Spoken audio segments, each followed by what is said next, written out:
policy issues, working with the rest of the council on moving forward as opposed to gridlock, and then finding a great way to figure out the financial structure moving forward under very significant and challenging circumstances, and the way that kept services intact.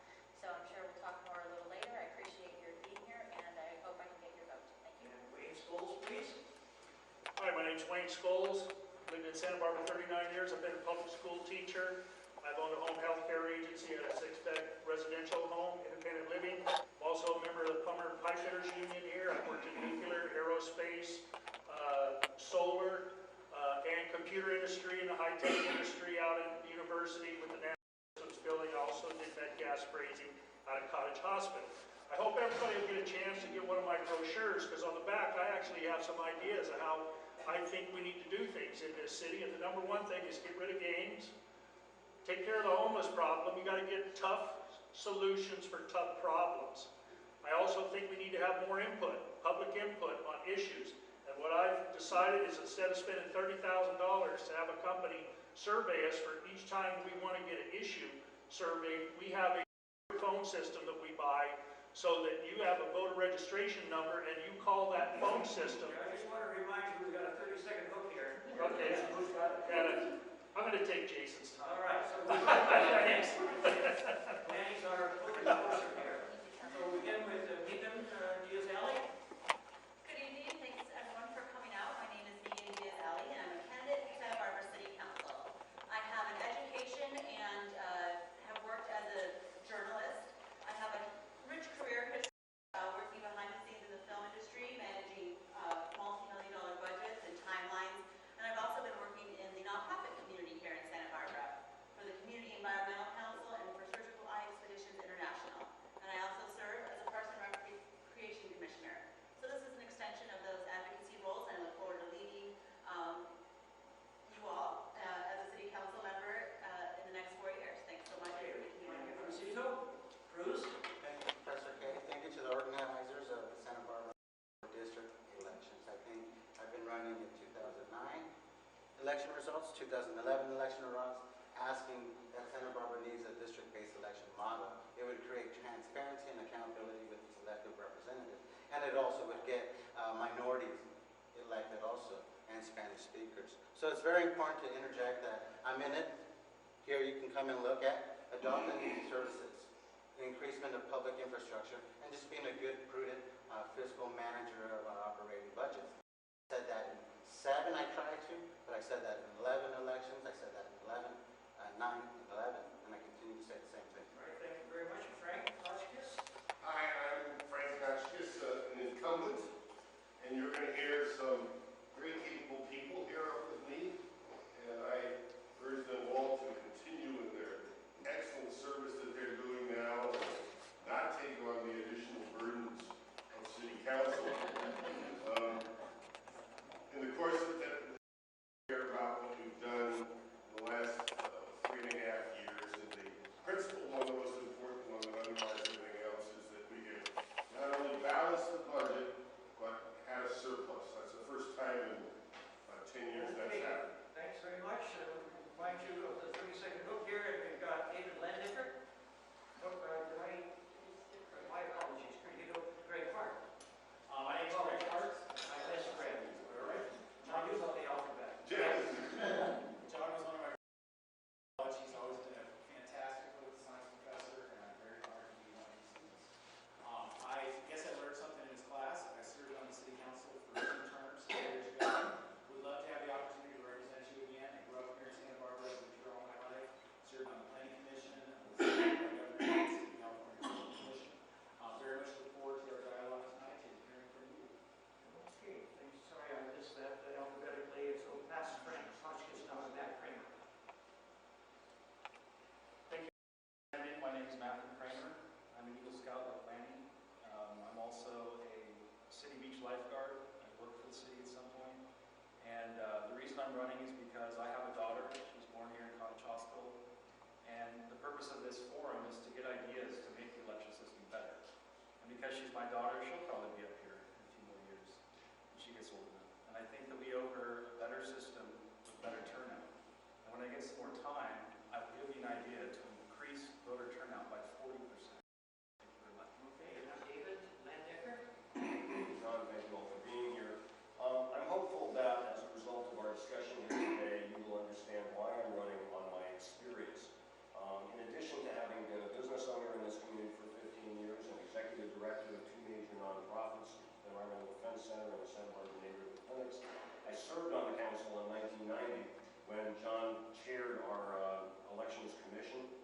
I have been engaged actively in the politics of this community for the last 3 years, including running campaigns. I'm a member of the California State Bar. All of those things put me in a good position to talk about this. Okay, thanks very much. And Jason Nelson? Hey, good evening. My name is Jason Nelson. Like Greg, I was actually in Dr. K's class about 8 years ago, and like Greg, I was encouraged to move into communication, so I'm not sure what that says about my poli-sci abilities. I will say I'm running for City Council. I've been in Santa Barbara for the last 10 years. This is the only place I've ever called home, having grown up an Army brat, gone into the military myself. I'm very proud. I've never been in politics before, but I have spent over 10 years in leadership positions. My expertise is in civil affairs, which means I analyze, assess problems, create sustainable solutions, and then create a measure of effectiveness by which we can actually see if those solutions work. I look forward to answering your questions this evening. And Leslie Wisdom. Mr. White? He's just doing his alphabet, having the alphabet Oh, voice. it's you. Yeah. Really, I missed you? Yeah. Sorry. Sorry. I'm good at that. She's up. You threw me off. My apologies. Go ahead, Benny, please. Correct. Good evening. I'm Bendy White, and I'm serving currently as one of your council members. I am a Santa Barbara native, and I have spent most of my life serving in some capacity, either at the city and county level. I'm proud of the work that we've done the last 4 years in maintaining our priorities. We've kept our public safety systems intact, even in the face of that terrible crash. Also, my long-term view is now evident in the city in the form of, for example, replacing 50 miles of water pipes over the last 25 years. We've bought them. That's the way we should run our whole city. Okay, apologies, Leslie. Good evening. Thank you all for coming. I'm Leslie Wisdom, candidate for City Council. I have a 17-year career in finance in New York and a second career in landscape architecture and public project management in Seattle, Washington. Here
He gives out a booklet about public leadership in Santa Barbara. It's a great history of everyone who's ever served as mayor and council and a little history about it. He mentioned the 1968 election that went from a ward system back to a mayor system. And one of the main reasons why people voted to go back to at-large was because of Lacumber Plaza. Here was a situation where it was in an area of the city, and the person in that ward opposed it, the voters there opposed it, the other council members who did not have representation of voters, they were not accountable to the people there, voted to put it in. And so that's an issue I think we really need to talk about. So I look forward to the conversation and from here from everyone else. Should it be on the ballot if there's signatories and it gets qualified? Absolutely, put it on the ballot. Okay, Bill, your 2 minutes, and I thank you very much. Wayne? Okay, the first thing I think we need to remember is what the first words of the Constitution are. We the people. It's we the people should decide what we want. We have elected officials that are supposed to represent us. If it's the will of the people, I have absolutely no problem with the hybrid or the districts or the election that we have right now. Would I support it? Of course I would. I support anything in the democratic process that allows the people to decide what they want. And that's why on my brochure, one of the things I have that I was trying to explain a little while ago is a phone-in computerized system. We spend $30,000, I think, is the amount for every time we do a survey. $30,000 probably buy a pretty good phone system and a pretty good computer system will record the public's vote. You have a registration number when you register to vote. That's only used so you can vote one time on each issue. And when you call in, it'll say, press 1 if you want to voice your opinion about district elections. And then it'll say, press 1 if you agree with it, press 2 if you disagree with it. Doesn't matter if it's bulb outs, narrowing State Street, higher density, and then it's required that the city council and the mayor read the results of public opinion at every city council meeting on every single issue that's up for a vote. We're supposed to be representing the public, so what better way to represent the public than to give the public an opportunity to call in 24/7 to voice their opinion on certain issues. Now, I was born a military brat. Grew up in Fort Bragg, North Carolina. My dad was 82nd Airborne. You know, one of the things I tell people is that, you know, there's hundreds of thousands of Americans around the world that have a white marble tombstone above their grave that would love to know that there's still people willing to stand up for the rights that they fought and died for. And one of those rights is to voice your opinion in local, state, and federal government. And I think that's what we should still be allowed to do.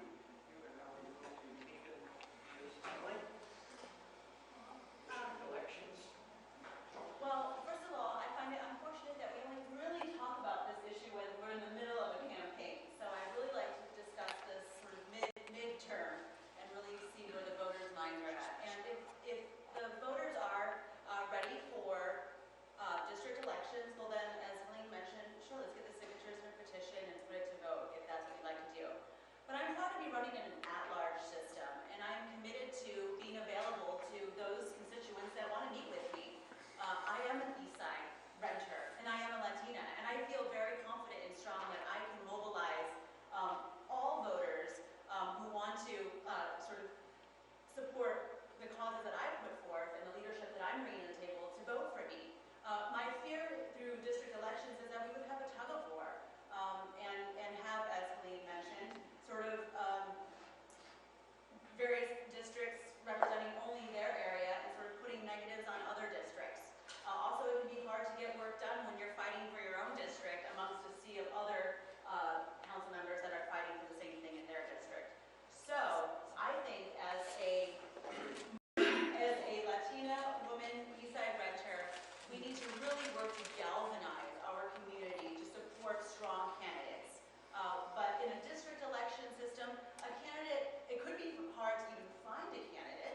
have it. This is what the city map looks like on the website of Santa Barbara. This is what it could look like if it was district-based elections. Here's a little factoid of the different transitions that we've had. Ward system, that large, thanks to Evan's I'm a constitutionalist. I believe in the Constitution. Diversity and what it means under legal terms is a protected class of people. Diversity because you live on a particular side of a neighborhood or a particular community doesn't qualify in this discussion tonight. The legal the Constitution principles under California Voting Rights Act and Senate Bill 976 that was passed on July 29, 2001. The CVRA is race neutral. That applies generally to everybody, so it's not an affirmative action through electoral politics. It's race neutral. Again, we have to look at the positive things that it guarantees. It would guarantee equal protection under Article 1 of our Constitution. And then within the California Constitution, Article 2, right to vote. Sometimes our vote as Latinos, Chicanos, Mexican Americans, indigenous, I could say Yaqui, Native Americans have never been elected to office, could be elected to office on protected class under the California Voting Rights Act and Federal Constitution Voting Rights Act. Again, what got us here is the Supreme Court decision of Baker versus Carr decision in 1962, which ordered a decree of legislators in the state to augment redistricting because of voter infringements and infringements to those principles. It's very important that we look at the at-large system here because people vote as a block. I have statistics in 9 and 11 to show that we are a racially polarized voting community. I have the legal jigaboo. I want to file suit with everybody else, and if anyone wants to form a committee, formalize it, I'm more ready to do that today. At the same time, we have to look at an initiative process, which I support. Okay, thank you very much. And Ray Clark. Well, I support the at-large voting system. I think that our community is small enough and that our interests are the same neighborhood to neighborhood. There's obviously specific issues in a particular neighborhood that need to be addressed. I think it's important for council members to go out and be accessible to people, hear those concerns, address those. That's why I've been walking precincts in every neighborhood in the community. I was on the east side on Sunday. I live on the north side, so I think there is a lot in common that we all have together. I think it's important to have that collective decision making to make the best decisions for the entire community as a whole. Simply from my perspective, I think I prefer to vote for every member of the city council. I don't want to just vote for one council member. I don't want to vote in the hybrid system for a couple of council members. I want to be able to vote for every single member of the city council. If my views aren't represented by the one council member who represents me in the district, I don't feel like I would have effective representation. So I want to be able to call any member of the city council and have my issues and concerns heard and cared for and listened to. And that, to me, is about democracy, about the ability to vote for every single member of the council. And that through the at-large system, you have that ability. The district system, you don't. Okay, thank you very much. Ray Clark. Well, having been elected last time, it would be a little bit unusual if I thought that was a poor electoral system. So you can understand why like Greg, I think he expressed it very well. I think that we have 90,000 in our community, and to me, they are all constituents, not some just from this group or that. Although I am in the political minority, and therefore could say, well, therefore the political majority could always rule. But in the last 6 years, we have gotten real diversity on our city council, diversity of people and of political persuasions. And we've got, I mean, if you think of it, our council is pretty unusual. It represents 3 out of, or it has amongst its members, people who belong to 3 out of the 4 major religions in the world. We have people that were elected in their 30s, 40s, 50s, 60s, and 70s. We have people from all over the city, a former journalist, former actress, former actor, people that were software people, business people now, people who are retired. It really is quite a diverse group. So when one talks about making it a broader body, sometimes you don't look into deeply into what we've really got now. Finally, I would say that I look forward and have gotten telephone calls from people all over the city with varying problems, and I think that that's the way it should be. You should address every problem that comes up, no matter the neighborhood it's in. Okay, thank you again. And Matt Kramer. show of hands, how many people have $5 in their wallets right now? Good. You guys can all vote, my idea. There was a 2008 bipartisan study done on what's called clean elections.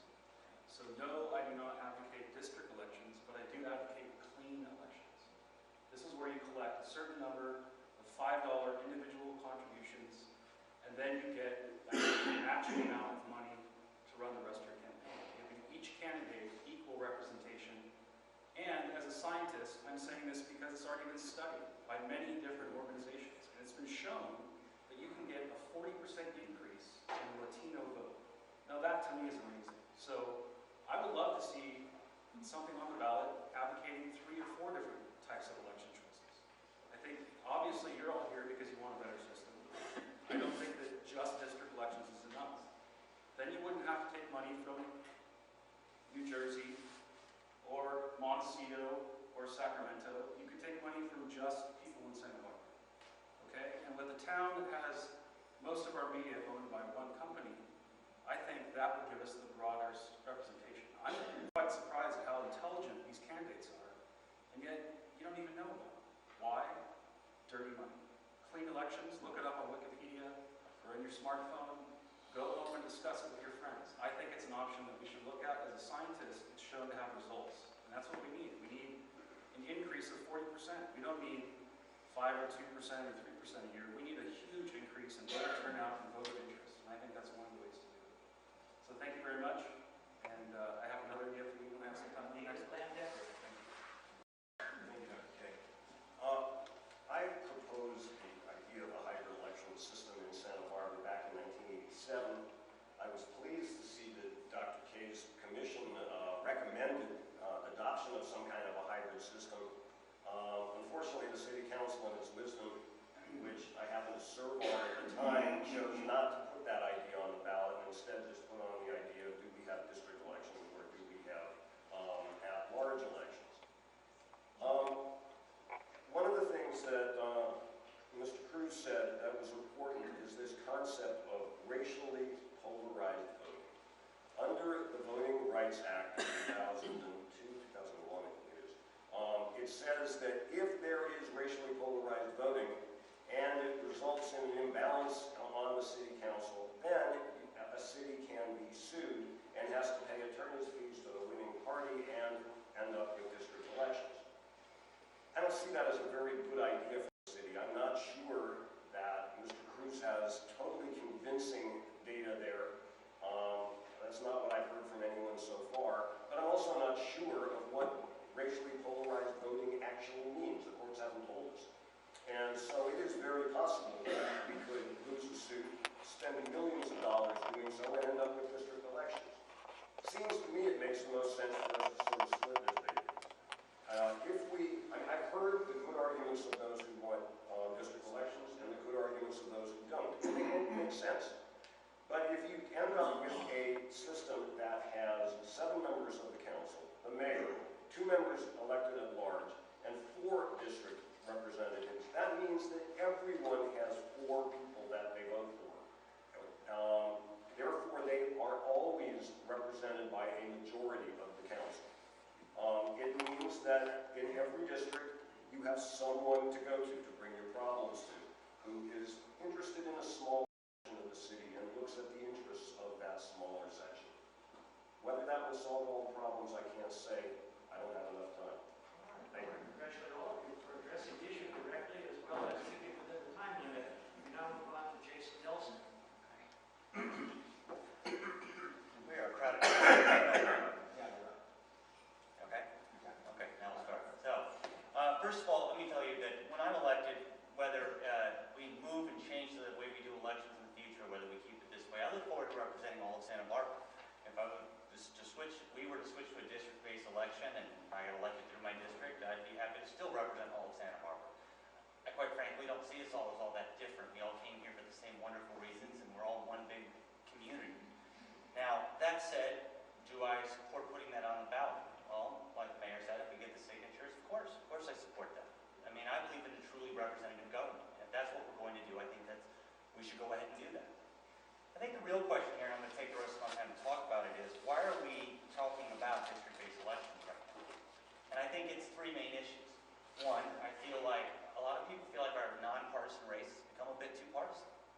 Number two, I believe that there has been a large influence on, you need a lot of money to run in this race. When I first started running, I thought, okay, I'm going to walk 15,000 houses and that'll do it for me. I'll go meet everyone in Santa Barbara. Well, I've walked to over 10,000 houses now, and I'll tell you, I still had to raise a significant amount of money. I still had to go and seek endorsements from various groups, political parties. I still had to play the whole game. It didn't matter that I went out and tried to put my face in and go and meet everybody I could. It helps, I'm sure. The last thing is I think that people are really they don't feel represented here in our community. You guys represent you, obviously. There are a lot of people out there who don't feel represented here in our city. And I'm not blaming the current administration. I'm not blaming the current system. I'm just saying in general, they really feel like they don't have any influence in our local government. So I think if we were to make the decision to move to district-based election, it would actually solve those three problems.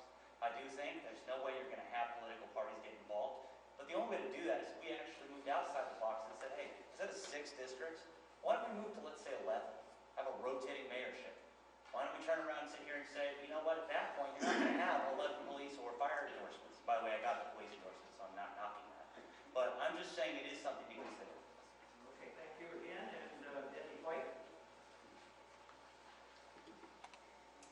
Well, I thought that Greg summarized most of my views. That is to say, I do advocate for at-large elections. I think that there's this city is small enough that I think that your council people can get their heads around that scale of a problem, of issues and problems. The Palmdale election has, I think, done a good job of raising the issue again. Is it fair? Because fairness is definitely a key element of how we should move forward. And I thought that, for example, the notion of people being able to bullet vote with using all of their bullets for a single candidate was at least one idea that if it improves fairness, okay, I'm supportive of that. That would be, and I think the mayor mentioned that too, we need to tailor the study to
bringing to the surface some of the issues that are involved. So that, I think, is something at least that I'm following closely, because it's opening my eyes. Fairness is the core of what we're looking for here. We want a fair system, whatever it is. We want it to, at the end of the day, be one that at least most of us feel like we're getting a fair shot. What is that system? If folks have ideas, if studies are done, I'm certainly open, listening, because that's when people feel win or lose. If you feel like you've been in a fair game, you're in the game. You're not out, and that's the most important ingredient. Going forward, I mean, one of the neat things about living in this city has been, over my lifetime, the number of initiatives and referenda that have gone forward. I mean, it's been, and I've participated in a couple of them very actively, and we've been able to do it with a relatively small amount of money and a relatively unfair amount of work. But if you get a fairly, 20 people, 30 people, and you go after something in this city, that's you're of a scale to get something on the ballot. So definitely the initiative referendum way would be the way that I'd recommend going forward. Leslie brought up the point about the legalities. It is one of the crazy aspects of our system where people can sue a city and not be at risk of having to pay the city's legal fees, but they get their legal fees paid if they prevail. And some of that isn't quite smelling right. But fairness and the issue of bring forward objective information that says the at-large system needs to get tinkered with, I certainly am all ears on it, as Ross Perot would say. Okay, Jason Nelson. Okay, so that threw me off. No, wait a minute. There we go. So here's the issue here. First of all, Leslie and Benny both brought it up. I think we can almost always be in agreement about the fact that, hey, if we can democratically reach a conclusion and a consensus on this, that would be much better than through the legal process. Not just for the cost, but just because I think we all want to feel represented. I think, again, that's what this is really all about. Are we being represented here in the city? Do we feel we have a voice in our own government? So I could sit here and take the floor for the next 2 minutes and expand on this and just have a bunch of fun with it, but I won't. What I'll do is make it very simple. We should do it the democratic way. And I think it's going to keep coming up as it has. Because it is about every 30 years this comes up, and let's go ahead and do that. My advice to whoever wants anything to happen in their government is this. Go out and walk doors. Go out and organize and get professional volunteers to help you. And go out and continue to push your cause through factual reasoning. That's it. If you continue to do that, you will always have a voice. You will always have, hopefully, people that will be there willing to listen. Again, if you already have representation, those people will sit there and say, okay, I'm ready and open to hear what you have to say. Do I think we're going to switch back? Probably eventually, and then probably 30 years later, a generation down the road, Matthew Kramer's kids will be sitting here and turning around and flipping it back the other way because it was unfair. So, again, that's my advice. Just work hard. If you want something, and that's what you want to happen, that's what's so great about our system here, whether it be at a federal, state, local level, is that you do have the opportunity to have a voice if you organize. Thank you. Okay, I want to be clear that I am not giving legal advice as a lawyer. I am just talking as a candidate here. I don't want to be, I'm not the city attorney. I'm not anti-democracy. I don't think any of us are. But it totally begs the question to say, let's give it to the voters. If the system has what is trying to be avoided by the Voting Rights Act, which is what's tyranny of the majority, if the majority is taking unfair advantage of its position, or just the system sets up that way, then it's not legal. And the fact that most of the voters still say it should be legal doesn't change that fact. I wish it did. It would make things a lot easier.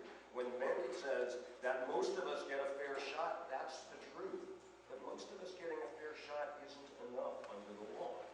The minorities must also get a fair shot at having representation. And that's why this law exists. To say that, well, to go through some of these legal cases that were talked about is interesting, but totally doesn't help us at all. None of them have opinions written They were all settled cases. Those big attorneys fees came out of settled cases.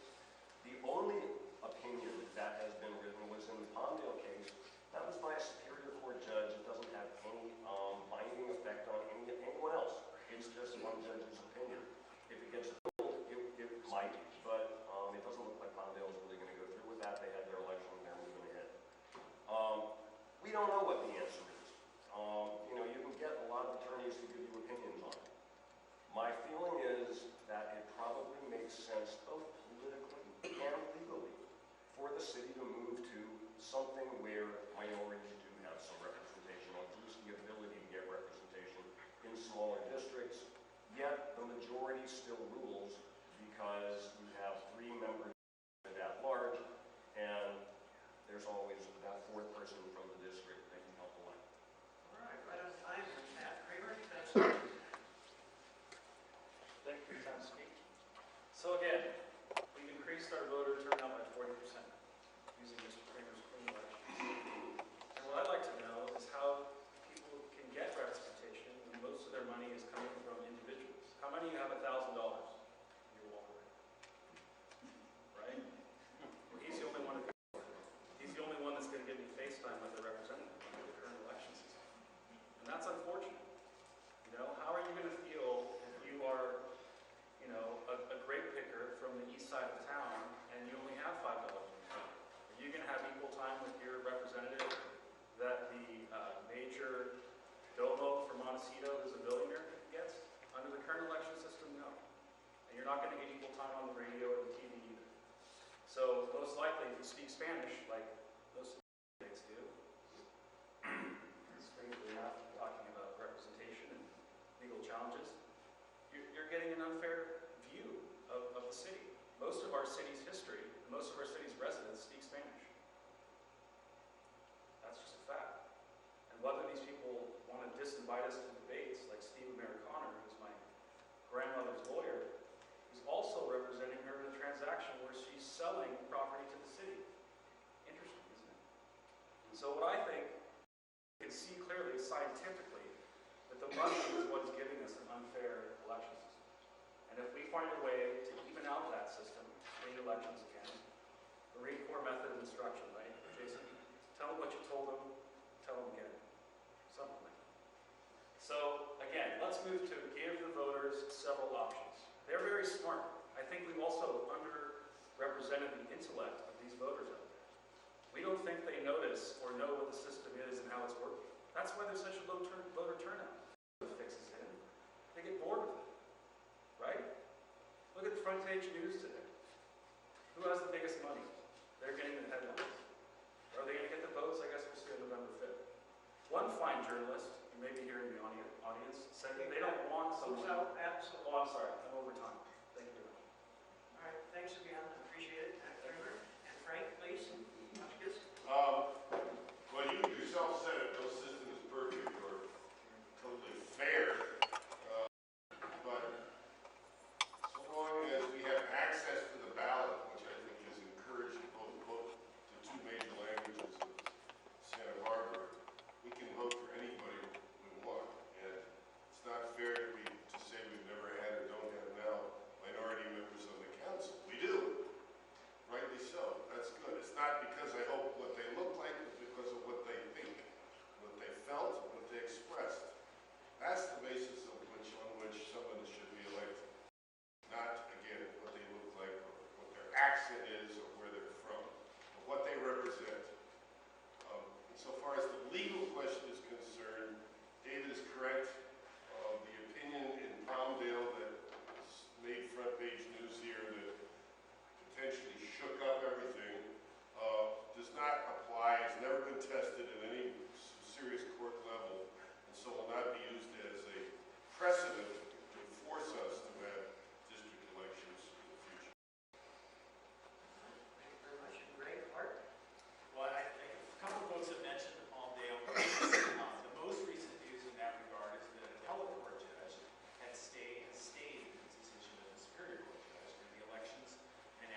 chiefly to defend democracy, they will be best attained when they all persons alike share in the government to the utmost. That's Aristotle in Politics 322 BC. Casey talked about Modesto, the Lawyers Committee for Civil Rights took that on in 2004. We're talking about civil rights. We're talking about California Supreme State Court upholding the constitutionality in 2007, a state Supreme Court, of the grounds that might dilute our vote in Santa Barbara and a minority. So it de-strengthens our vote in Santa Barbara. So stand corrected, vote. Cities in Irving, Pasadena, Anaheim, Santa Clarita, Palmdale, Whittier, San Joaquin Valley, Modesto, Hanford Unified School District, Madera School District, Tulare, and Santa Barbara pending, duly noted, Mayor, that there might be a case here. But why, when there could be legislated in a good way and in a transparent way? Because you're cruising for a bruising with me. And at the same time, we look at initiatives like Proposition 187, Proposition 209, Proposition 227, can make the assumption that these initiatives are demonstratively racially polarized. So we look at federal court standards, Mr. Landecker, for vote dilution. We have to consider the minority group must be able to demonstrate that it's sufficiently large and geographic compact to constitute a majority in a single-member district, like we are on the east side and west side, and even on the Mesa for that reason. The minority group must be able to show its political cohesiveness. Third, the minority must be able to demonstrate the white majority vote sufficiently as a bloc to enable it to defeat the minority preferred candidates. And that happens in Santa Barbara. That's a Supreme Court case under Thunberg versus Kingles, 86. So a lot of courts have basically recognized the need for district elections. Thank you. And Deegan? As Greg mentioned, it is important to know that, and I'll just read this from the newspaper on the 17th, that appeals court has cleared the way for Palmdale's planned November 5th city council elections to take place, reversing a lower court injunction that would have prevented the city's contested at-large method of voting. And it goes on to say, and excuse me for reading, but I think it's important to know when we're talking about legal issues. The city attorney went on to say the plaintiffs want you to believe that they are promoting the voting rights of some through their plan, when in actuality they are attempting to reduce every Palmdale citizen's voting power by 80% and to do away with their right to directly elect the mayor. And I think that that's what we need to know is, with our at-large system, we have the ability to cast a vote for all of our council members, and each of us want to serve all of the community, not just a specific district. And as I mentioned, I'm a renter. I don't know where I live in a couple of years when I look to start my family, but I'm as keen to represent the east side as I am to whatever neighborhood I'll live in and all of the neighborhoods of Santa Barbara. I don't think that we can afford to waste legal fees in our city budget, as they're so precious, and we're spending lots of money already on our gang injunction, and we need to really be placing those monies in, as Greg mentioned, proactive activities like youth programs, and really get back to building our community and attempting to start to replace some of the backlog of capital improvements that we have. So if it is the case that we, the voters, want to go to a district voting election, then we can make it so and get the signatures necessary and placed on the ballot. But I would hate to see a litigation brought forth to our city and sort of get us involved in similar situations like Palmdale, and it's costly, and it's just creates an ugliness throughout the city. And I think that the at-large system keeps us all united and representing each and every one of you. Thanks very much. We'll do one more, I think. Any more questions?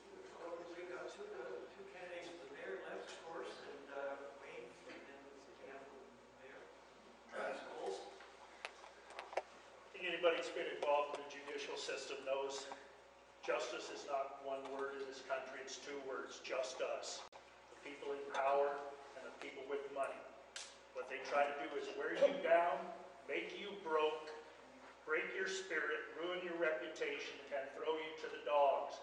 It makes me almost puke to hear these people say that we shouldn't be spending millions to defend the rights of every citizen in this city, when I spent $60,000 to prove that I was completely innocent of false false charges by the chief of police in Santa Barbara, and I was told by an ex-city attorney the city spent probably well over $500,000 to prosecute me to cover for the chief of police.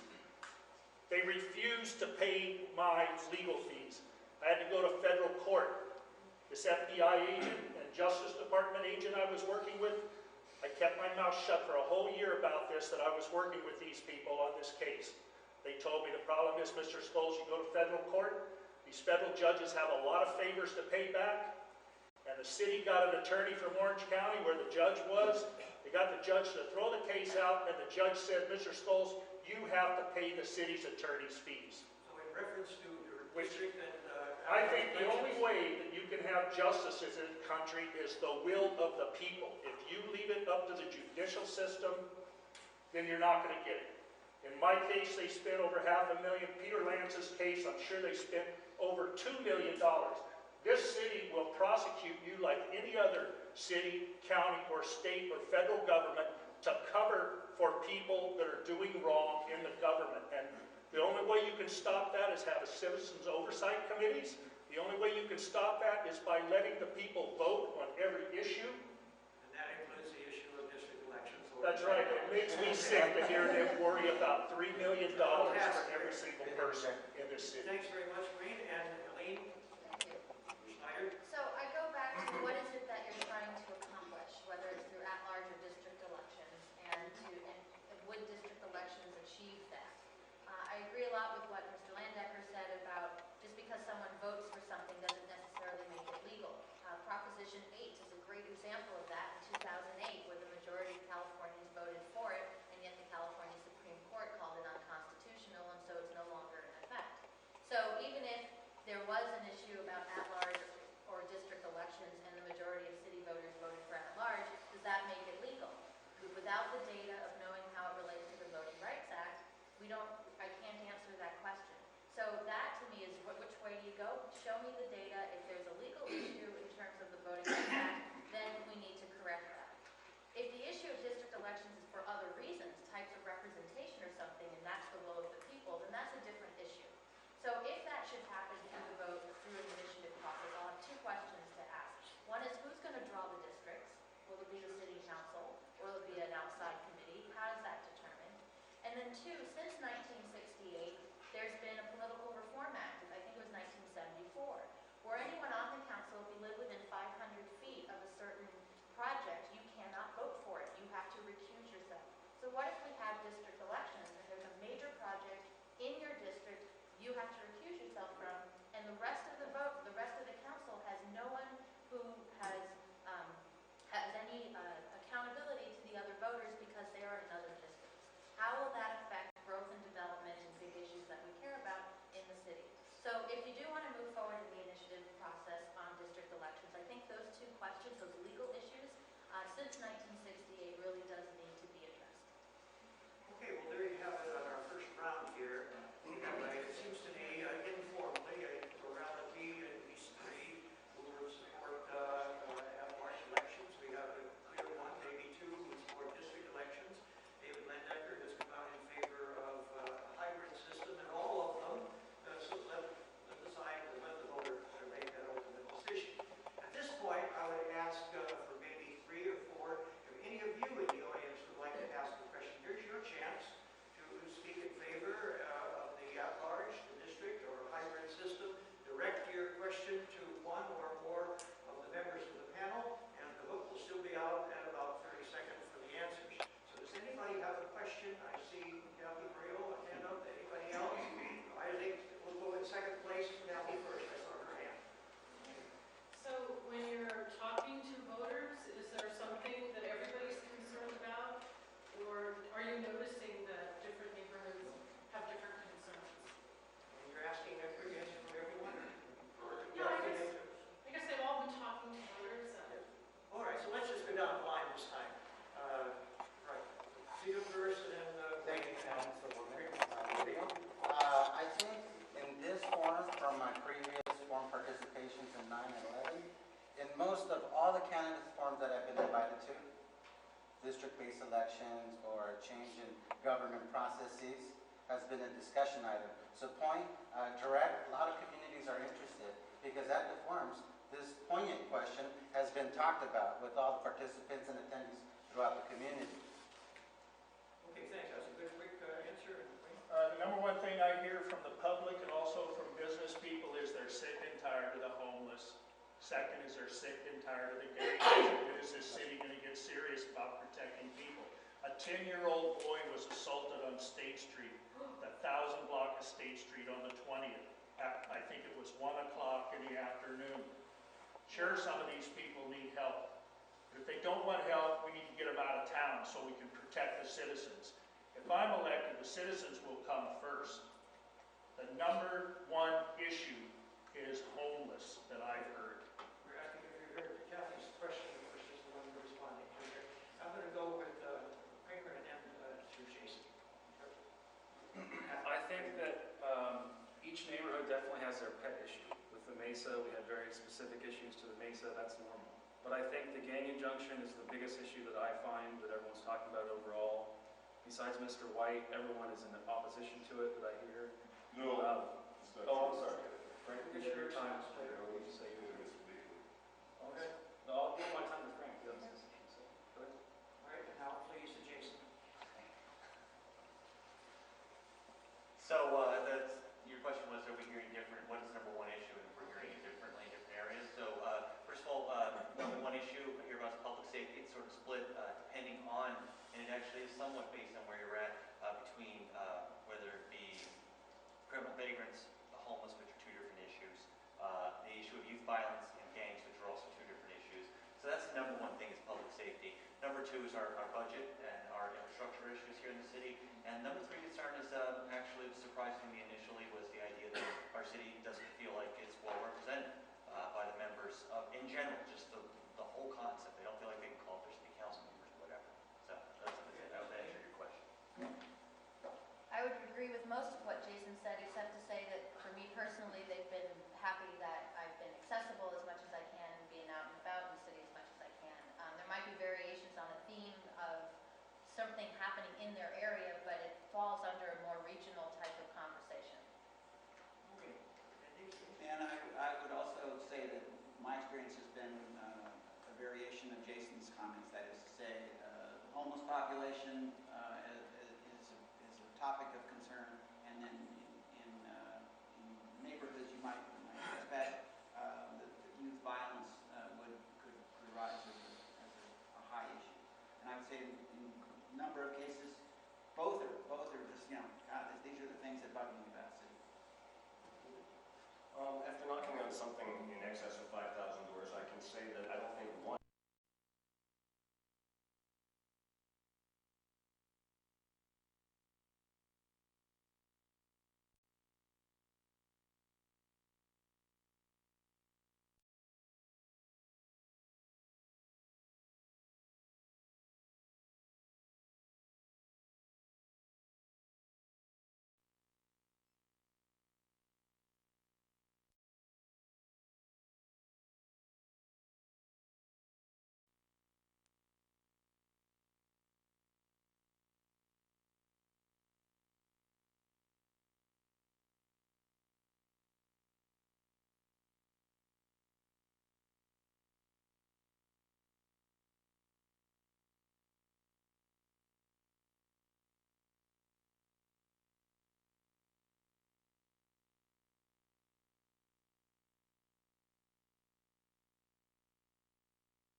election represents the views of the whole population.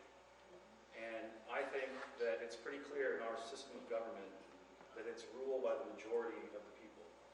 And that is why we have checks and balances. We need rulings by judges, but we mostly go by what the people want in general. And I think there are a lot of things that are legal, but maybe not right. And I think someone said it in the audience, alcohol is a very good example. It's legal for sale here, but some people shouldn't be drinking it because it leads to some bad things. So the answer is no? Please. My answer is absolutely no. And if you get involved in the legal system, I don't see how anybody else can have another answer.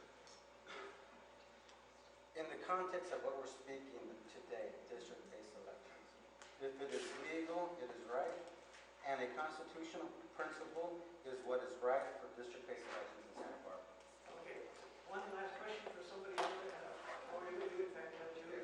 We'll end with two then, those two. Quickly, after it. I have one. We'll make this Maybe short. it's a statement and probably a question. All right. You know, we talk about representation, district elections. However, it has a twofold to it. And the second fold is the hiring practices that exist in Santa Barbara. And I'm talking about not only the county, the school district, and the city of Santa Barbara.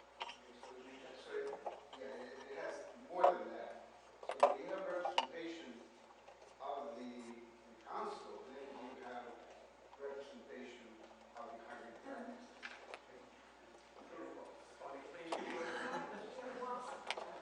Try to be brief about this, but I don't think anybody has discussed the population of Santa Barbara, 90 to 100,000, and broken down into districts.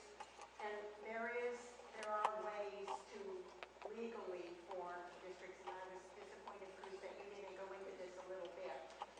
But, okay, so you have, let's say, 6 districts comprised of approximately 13,000 people, if you divide that in.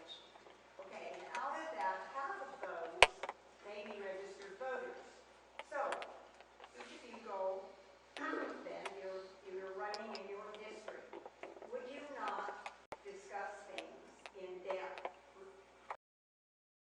Safety, infrastructure, and all of the issues that would be of concern to that district. So, I guess what I'm saying is that as far as being able to run for councilman, you would, or council lady, you would have a smaller area to run in. That's number one. And then my seatmate here suggested that we ask, City College did go to district elections. Now, why do you suppose they did that? It's one of them. Their district goes to Carpinteria and Toledo. It's huge. It's also huge. Okay, but Yes, frame your question very specifically, could you? that's it.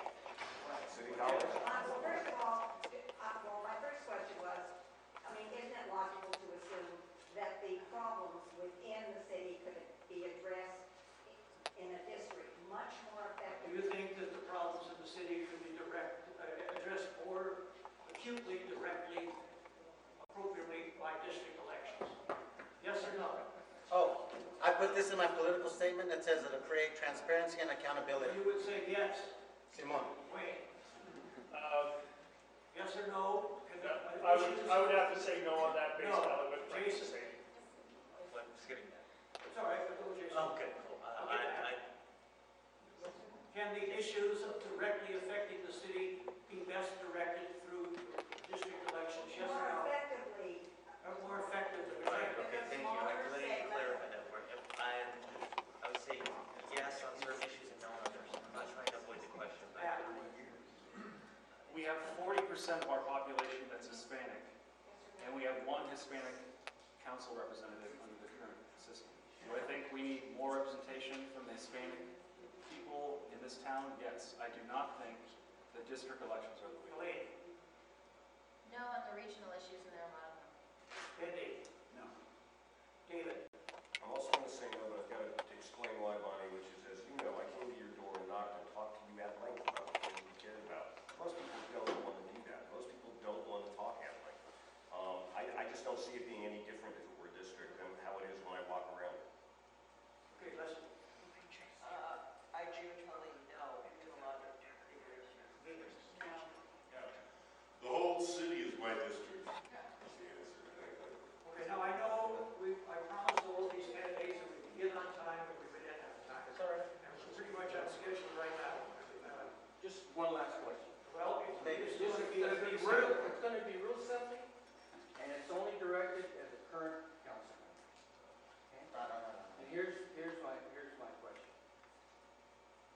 we have a legal entity with a pro bono lawyer who is ready to file a lawsuit against the city to establish district elections in the next 6 months to a year, how would you like to deal with that committee?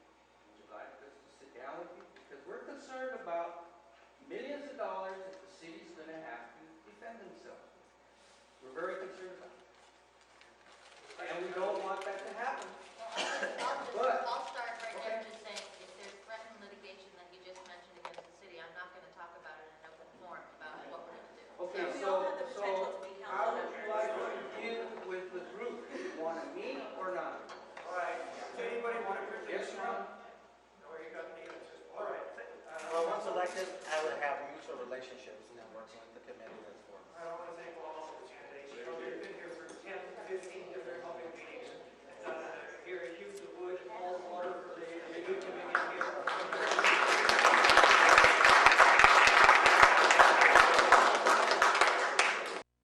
Again, this is where it comes into, you need a big public sector workforce to take care of such a big populace.